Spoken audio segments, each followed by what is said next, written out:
Cromwell's shadow falls across Suffolk. The smoke from burning villages still lingers in the memory. And somewhere in that chaos, a film was born that would become one of the most disturbing portraits of English cruelty ever committed to celluloid. How does a movie starring Vincent Price at his most terrifying, hailed today as the bleakest masterpiece of folk horror, simply disappear from existence? Its original cut was butchered. Its director died of a drug overdose at 28. Its star called it the only film of his career he was truly proud of. And then the studio buried what remained so deep that even the negative turned to dust. The company that distributed it recut it without the director's permission, tacked on a happy ending that betrayed everything the film stood for, and shipped it out as the bottom half of a double feature. Welcome back. Today, Witchfinder General is recognized as a landmark of British horror, the film that proved the genre could be as serious as any kitchen sink drama. But in this video, we are going to unravel why the version you have seen is not the film Michael Reeves actually made. We will uncover the deliberate act of erasure that made the original negative vanish from every archive in Britain. And we will confront the tragic human cost behind this cinematic ghost story. Before we ride into the nightmare of Matthew Hopkins, tell us in the comments, have you seen Witchfinder General, and which version do you think you watched? If you have read about Witchfinder General, you know the legend. Vincent Price, tired of horror cliches, finds a script by a 24-year-old director who refuses to let him ham it up. They shoot it on location in East Anglia in the dead of winter. The director ties Price to a chair and forces him to watch rushes of his own performance until he agrees to play it cold. Ian Ogilvy screams real pain when his fingernails are torn out on camera. The violence is so unflinching that the film gets an X rating and then gets banned in Finland. The film makes its money back. Then it fades away. Then it becomes a cult classic. A nice story. A clean story. It is also incomplete, because the legend skips the part where Michael Reeves' original vision does not exist anymore. Not really. What we have are fragments. 3 main versions scattered across 5 decades, all compromised, all missing crucial scenes, all assembled from whatever footage the studios did not bother to throw away. The truncated British theatrical release, the American version with its infamous tacked-on happy ending, and the 1,998 restoration that tried to piece together what was lost but could never find the original negative. Michael Reeves' actual film, the one he wrote in 6 weeks of furious inspiration, the one Vincent Price called the finest work of his entire career, that film has been gone for 56 years. So where did it go? Here is what does not add up. In 1968, American International Pictures was one of the most powerful independent studios in the world. They had launched Roger Corman, they had made a fortune on beach party movies, and they were starting to take horror seriously. Witchfinder General was produced alongside The Mask of the Red Death, another Price vehicle that exists today in pristine condition. That film's negative still exists. It has been restored, re-released, preserved in multiple archives. Witchfinder General's negative? Gone. Not misplaced, not damaged, gone. Along with the outtakes, the alternate takes, the B-roll, the behind-the-scenes footage, every scrap of celluloid from the 1,967 shoot. Every frame of Michael Reeves' dailies. Every alternate angle of that infamous fingernail scene. Every piece of the physical record of the production. Erased. How does that happen by accident? The official story says that AIP's storage facility in Los Angeles was being cleared out in the early 70s. The company had moved on. New management had taken over. The vaults were full of old prints of movies nobody was booking anymore. Someone gave the order to clear the shelves to make space for new product. And someone else, somewhere, decided that Witchfinder General was not worth keeping. The negative went into a dumpster. The trims followed. The original cut of one of the most important horror films ever made became landfill in Burbank, California. Vincent Price never believed it was an accident. I have no proof whatsoever, but I am convinced that the negative of Witchfinder General was deliberately destroyed. He said this to a journalist in 1981. Someone at that studio wanted that film to disappear. Whether he was right, we will never know. The people who could tell us are mostly dead. The surviving records are incomplete. The studio that inherited AIP's library has no memory of what happened. But here is what we do know. Just a quick interjection. Right at this very moment, this video is exactly 6 days overdue. You see, I fell into a deep hole trying to understand every single difference between the British and American cuts of this film, and I quickly realized that section alone would become longer than the rest of this video combined. So I had to stop myself. The focus here is the story of the erasure, not a frame-by-frame comparison. However, I did become fascinated by the idea of reconstructing what Reeves actually intended. So I have a question for you. Would you like a dedicated video evaluating the differences between every surviving version of Witchfinder General? Let me know in the comments below. Let us look at how fractured this film really is. Take the ending. If you remember seeing Richard Marshall finally catch Matthew Hopkins and deliver righteous vengeance, you might assume that was always the conclusion. It was not. That ending, the bleak, cruel, deeply unsatisfying ending where the Witchfinder gets what he deserves but nothing is restored and no one is saved, that was Michael Reeves' original vision. The American distributors hated it. Test audiences wanted a hero. So AIP went behind Reeves' back and shot a new ending. A clumsy, jarring, completely tonally wrong scene where the cavalry arrives and saves the day. Happy music swells. The hero gets the girl. Everything is fine. The only problem? Reeves had already delivered his final cut. He never approved the new ending. He never even knew about it until he saw his own film in a drive-in theater with his name on the screen and a conclusion he had not written playing to an audience that did not know the difference. He was 24 years old. He cried in his car. Or consider the torture scenes. If you have seen the British cut, you remember the extended sequence of the priest being stretched on the rack, the close-up of the rope burning through flesh, the sound design that makes you feel every crack of bone. That entire sequence was Reeves' centerpiece, the moment where the film stops being entertainment and becomes something else entirely. The American cut removed 45 seconds of that scene, not for censorship reasons. They had already passed the ratings board. They removed it because they thought audiences would be bored. But the true ghosts of Witchfinder General are the scenes that were fully filmed and have never appeared in any version. We know from the original script and production stills that the film opened differently. There was a prologue showing Hopkins before he became a witchfinder, a portrait of an ordinary man sliding into extraordinary evil. That scene was shot. Vincent Price played it. It has never been seen. We know there was an extended subplot involving a village healer who escapes Hopkins' grasp and becomes a folk hero. The actress who played her, whose name has been forgotten, shot 3 days of material. None of it survives. We know there was an alternate version of the final confrontation, longer, more brutal, more despairing, that Reeves considered his finest work as a director. He screened it once for a friend in March 1968. The friend described it as watching someone drown in slow motion. That cut is gone. That is the evidence. We have a ghost of a film. We can describe its outline. We just cannot watch it.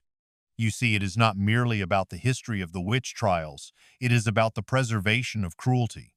It is the only way to ensure that these legends never truly turn to ash. And tell me, which forgotten chapter of cinema history should we explore next? We are waiting for your suggestions in the comments below. And now, we have arrived at our moment. Here is where the story gets uncomfortable. The conventional narrative blames one man, Louis M. Hayward, the AIP executive who ordered the recutting, who added the happy ending, who dismissed Reeves's complaints with a memo that said, and this is a direct quote, "The boy does not understand commercial cinema." Vincent Price said, Lou destroyed Michael's film. There is no other word for it. Destruction. It is a satisfying story. The young artist versus the cynical executive. It is also probably incomplete. Because the deeper truth is that Michael Reeves was already dying, not from the studio's indifference, from something else entirely. He had completed Witchfinder General in February 1968. He had submitted his final cut. He had fought for every frame. And then he had nothing left. The film that was supposed to launch his career had become a battle. The studio had betrayed him. The critics, the few who reviewed the butchered release, dismissed it as another Price horror picture. The public did not know what he had tried to make. On the 11th of February 1969, Michael Reeves was found dead in his London flat. He had taken an overdose of barbiturates. He was 28 years old. The coroner recorded an open verdict. His friends said he had been depressed, the failure of his film, the exhaustion of the production, the weight of everything he had poured into a picture that no one would ever see as he intended. Vincent Price spoke at his funeral. He never got over it. So, if it was not just Hayward, who killed Witchfinder General? The answer is bigger and more troubling. The British film industry of the late 60s was a graveyard. The studio system had collapsed. American money had pulled out. The great British horror boom of the 50s and early 60s was finished. Hammer Films would spend the next decade slowly dying. AIP was an American company making British films with British crews and then treating those films as disposable product. Witchfinder General was not erased by one executive's malice. It was erased by an industry that had stopped believing anything mattered. This is what happened. Michael Reeves spent his childhood obsessed with horror. He learned filmmaking by working for Roger Corman, the king of the quick and cheap. He made his first feature at 22. He wrote Witchfinder General in 6 weeks, fueled by amphetamines and the history books he had been reading since he was a teenager. He believed he was making a serious film about the nature of evil. The studio believed they were making a Vincent Price picture to sell to drive-ins. Those two things were never going to fit. Reeves won the battle over Price's performance. He tied his star to a chair and made him watch rushes until Price understood. He won the battle over the violence. He shot the torture scenes exactly as he had written them without flinching. But he lost the war over the ending. He lost the war over the runtime.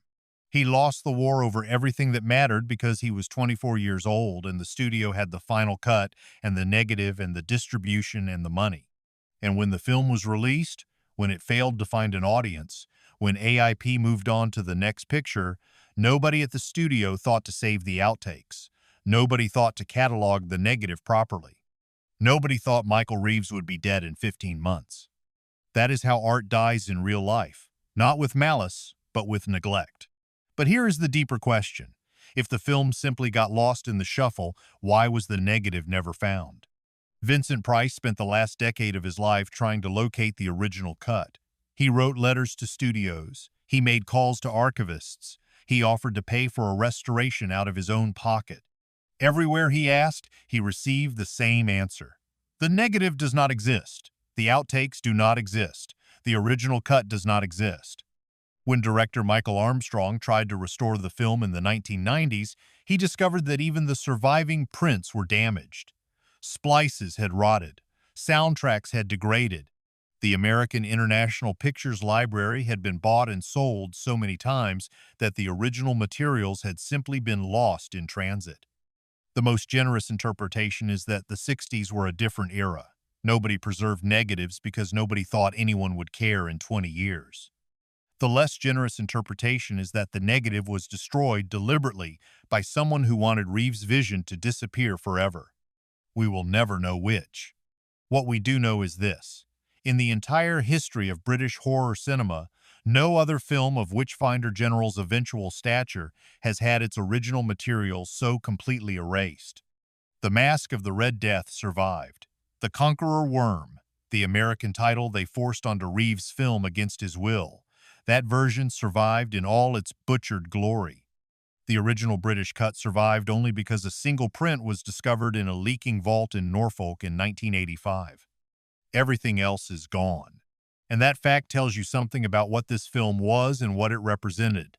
A film about state-sponsored terror, about how ordinary people become monsters, about how the law can be twisted to justify murder. Released in 1968, the same year as the Tet Offensive, the assassinations of Martin Luther King and Robert Kennedy, the Soviet invasion of Czechoslovakia. Witchfinder General was not just a horror film. It was a film about the darkness that civilization keeps underneath, and somebody, somewhere, decided it should not survive. For decades, the public face of this story was Vincent Price's grief, the young director he had grown to love, the film that could have changed everything. The Mystery of the Missing Negative. What nobody talked about and what we only fully understand now is what the film did to the people who made it. Michael Reeves died with his film unfinished. His parents buried him in Hampstead Cemetery with a headstone that does not mention Witchfinder General. He left behind a girlfriend, a handful of friends, and a reputation that would take 30 years to arrive. He never saw the revival, never knew that critics would eventually call his film a masterpiece, never knew that directors like Martin Scorsese would list it among their favorite horror films of all time. He died thinking he had failed. That is the part nobody puts in the trivia articles. That is the human cost. In 2018, director Ben Wheatley released his folk horror masterpiece, A Field in England. He told an interviewer that Witchfinder General was the film that made him want to make movies. The brutality, the landscape, the sense that horror could be about something real. The same year, Robert Eggers cited the film as a key influence on The Witch. The historical accuracy, the refusal to moralize, the cold, merciless eye on the past. Every folk horror film you have seen in the last 20 years owes something to Michael Reeves. The Ritual, The Witch, Hagazusa, The Nightingale. Even the television series Taboo, with its vision of a corrupted England, stands in the shadow of Witchfinder General.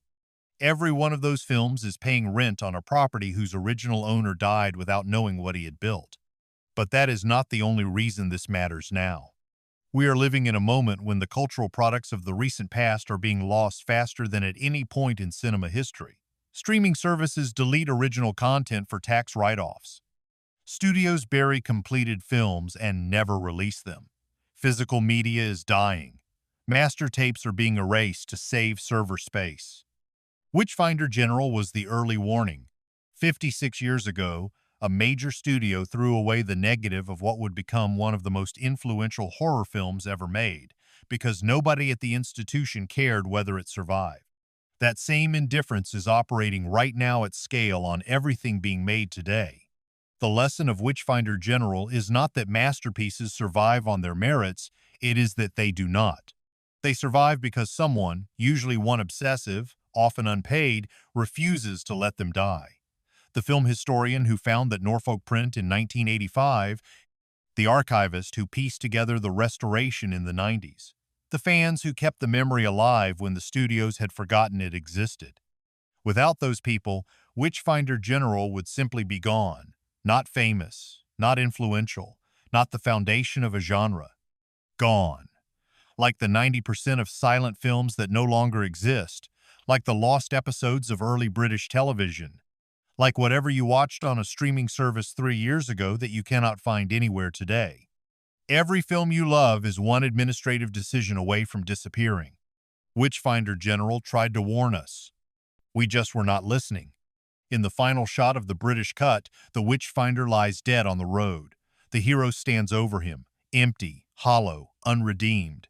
The camera pulls back. The English countryside stretches to the horizon, and nothing has been fixed. No one has been saved. The world goes on, as dark and cruel as it was before. It is also accidentally the perfect metaphor for what happened to the film itself. Something essential burns, something is consumed. And at the end, what remains is not the thing itself, but the shadow it leaves behind. You may not believe in cinematic justice, but you will be hard-pressed to ignore the evidence placed in the way of this film. The more they cut it back, the more it grows. If you discovered something new today, illuminate our day by clicking like and subscribe so you never miss a story from the annals of cinema history. Which film should we explore next? Let us know in the comments.